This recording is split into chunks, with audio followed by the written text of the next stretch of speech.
today. Today we celebrate 100 days of the Biden-Harris administration. In that time, working together, Democrats have made historic progress to defeat the pandemic and to address the economic crisis, administering over 200 million doses. Imagine the president had 100 million as his goal, and we've exceeded 200 million shots, delivering over 160 million checks and putting $1 trillion into workers' pockets.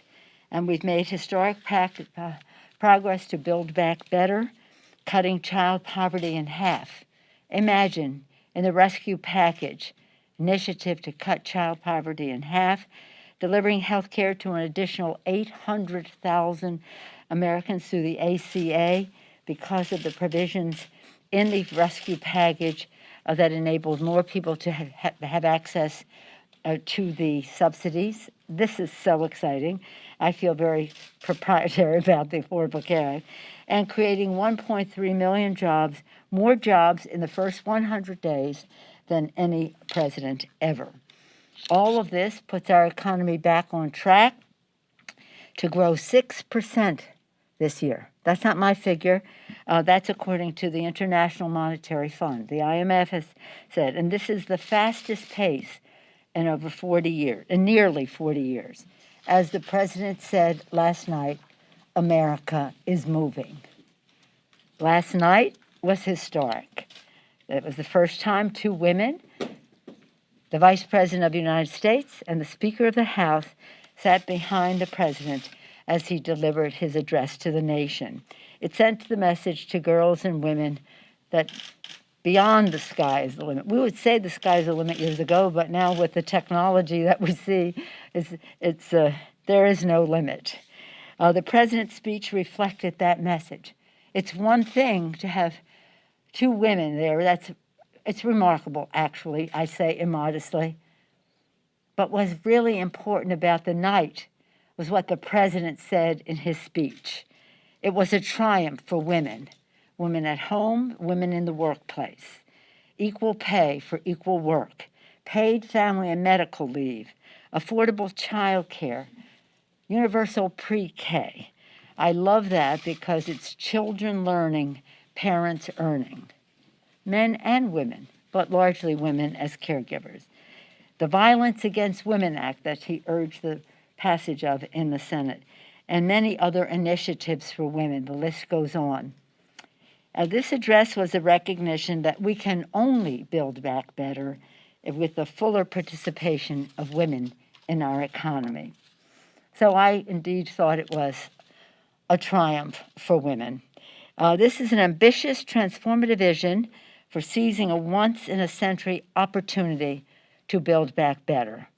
The bold investments of the American Jobs Plan, the American Family Plan, invest in the foundations of our strength, families, workers, and the middle class.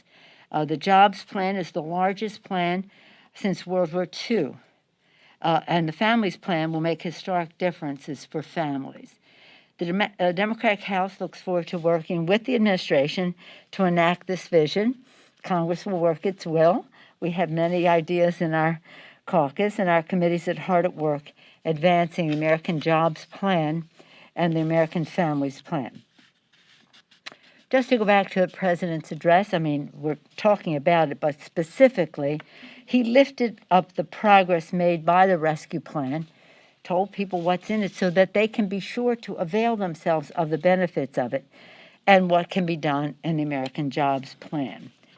In addition to all of that, he talked about other priorities for our community and therefore some pieces of legislation already passed the House or the Senate. The George Floyd Justice and Policing Act that we're optimistic will see some progress in a bipartisan way soon.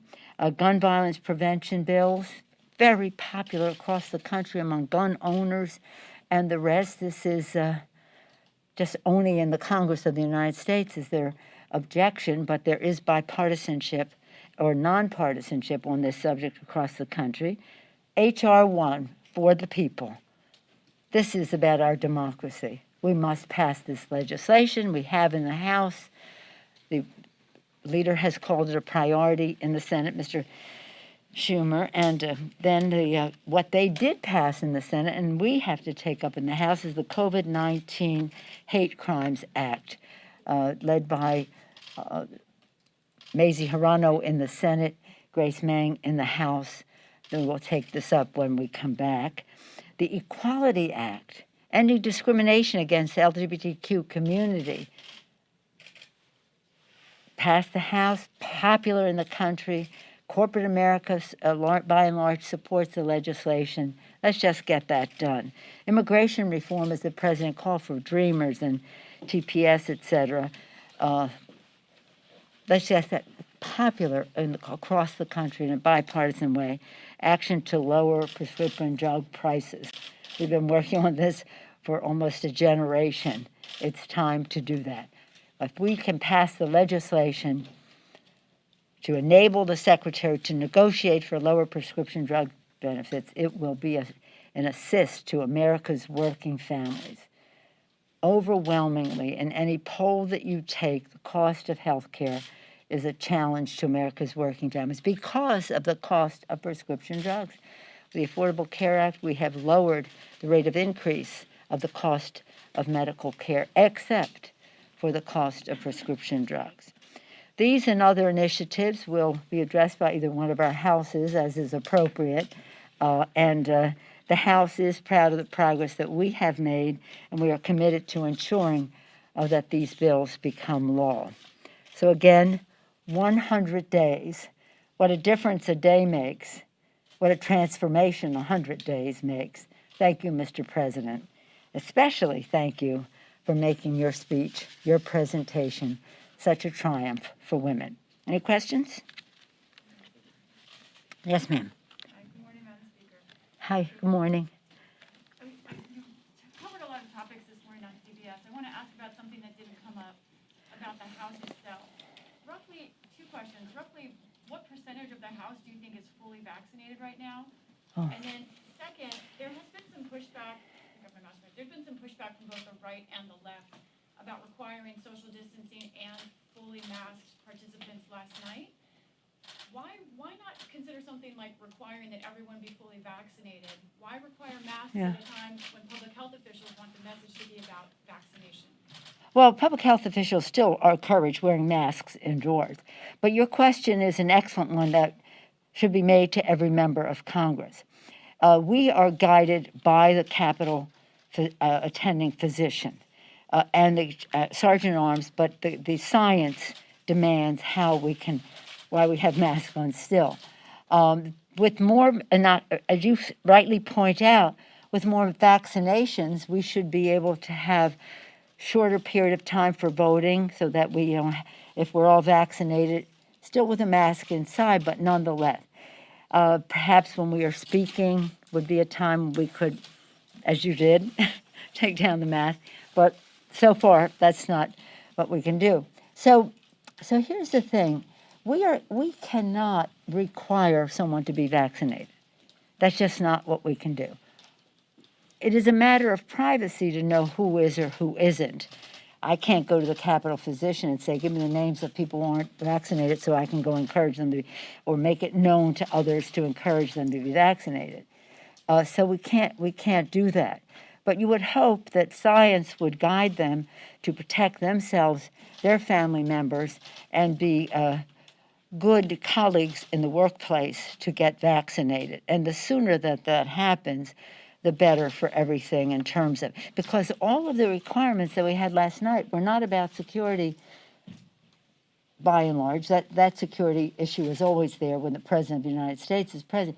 But in terms of COVID had us in a room where normally 1,600 people would be gathered for the address by the President of the United States, 1,600 people to 200, I think it was 204 people, because the Capitol physician insisted that social distancing, that mask wearing were necessary so that we are not contributing to the spread of COVID, especially with the President of the United States there, but also in terms of the Congress of the United States.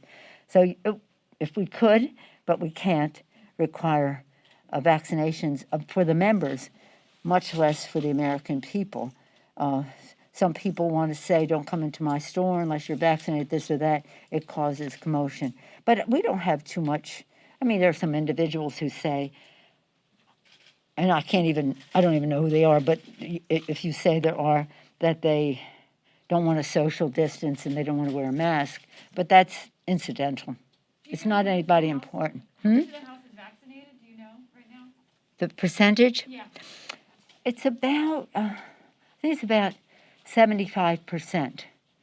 It's about, it may be in the last few days some more, but I think it's about 75%. But again, the physician cannot tell us Democrats, Republicans, or who. And that's right. We should be respecting people's privacy, but that's approximately what it is. And the Republicans come up to me and say, let's shorten the time for votes, let's shorten the time for votes. I said, well, tell your friends to get vaccinated. That would help. That would help a lot. What do you got, Chad? Well, he sits in front. You guys have to just ace him out because he's so Chad. 49ers guards or tackles. I got the Warriors colors on today. In any event, did you get to hear any of Senator Scott's response? No, I didn't, because we were thanking the Capitol Police and the custodial staff for making the day possible, so I didn't see it. I usually don't see it. Is there anything that you have maybe read about or something that you think from his message that gave you hope that you could work with them, or from that message, or no? I didn't see it, but the one thing I did hear was that he was ready to continue the discussion about the George Floyd Justice and Policing Act, and I think that was a very good message to come from that. And we're very proud of Karen Bass and the work that she has done in a bipartisan way on the House side and now on the Senate side, working with Cory Booker and Senator Scott for sure, a very important factor in all of this. So that was one thing that I saw in the news that came out. But for us, when the president comes, whatever the party, whatever the capacity, it's until midnight, and the president was very gracious in wanting to, suggesting that he say thank you to the custodial staff who suffered so much at January 6th and who are continued to make the Capitol work as well as the security. Madam Speaker, Yes, ma'am. as far as the metal detectors are concerned, Jim Clyburn was fined $5,000 for breaching one of the metal detectors.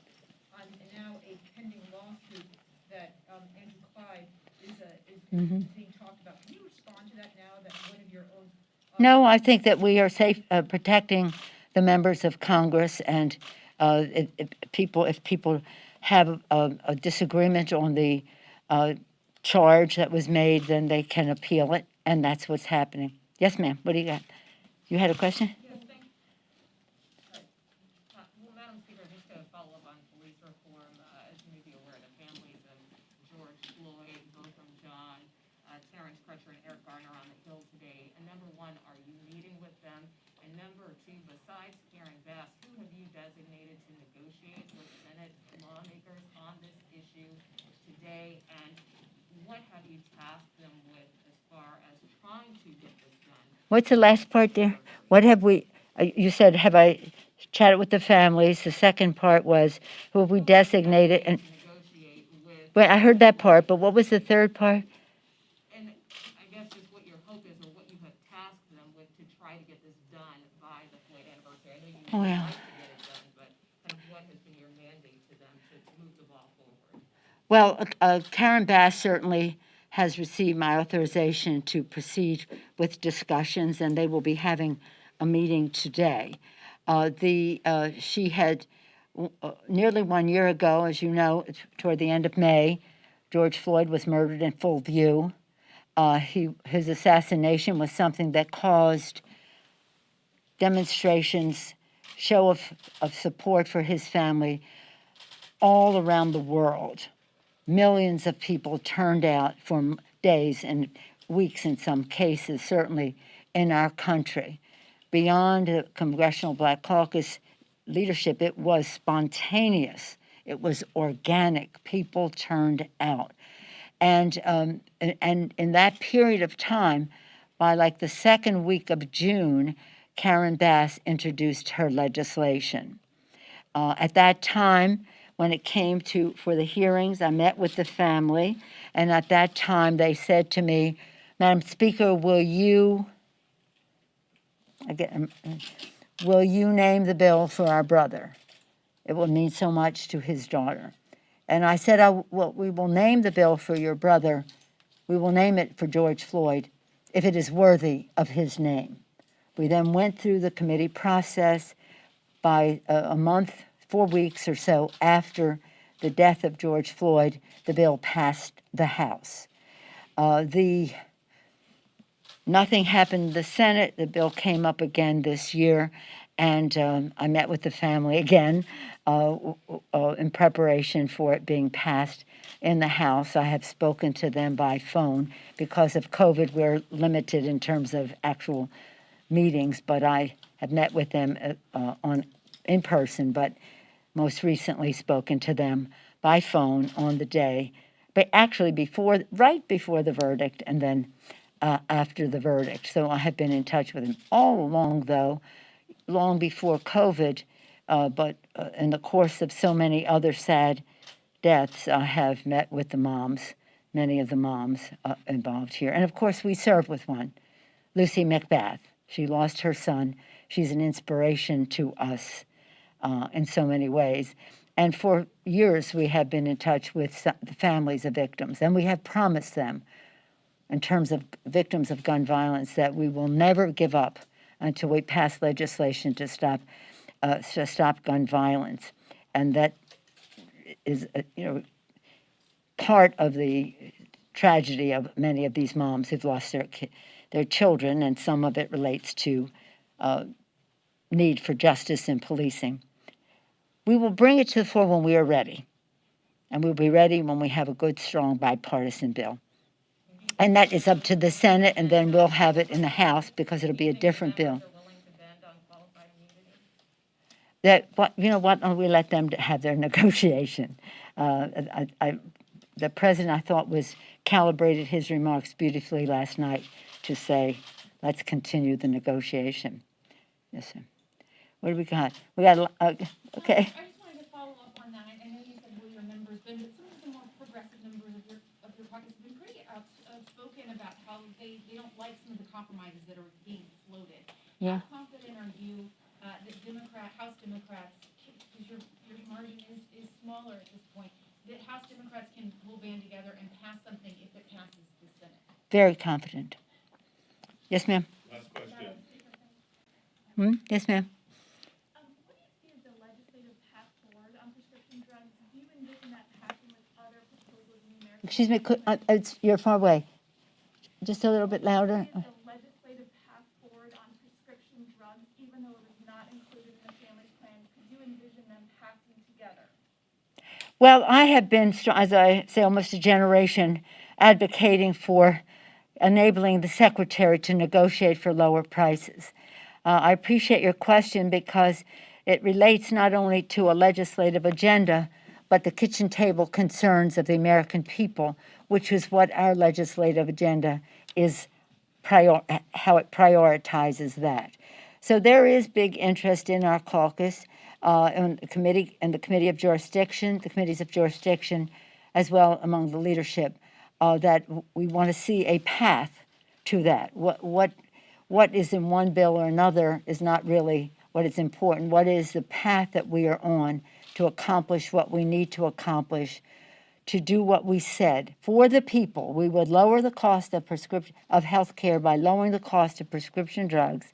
We would have lower health care costs, bigger paychecks by building the infrastructure of America in a green way, and we would have cleaner government by passing H.R. 1, the For the People Act.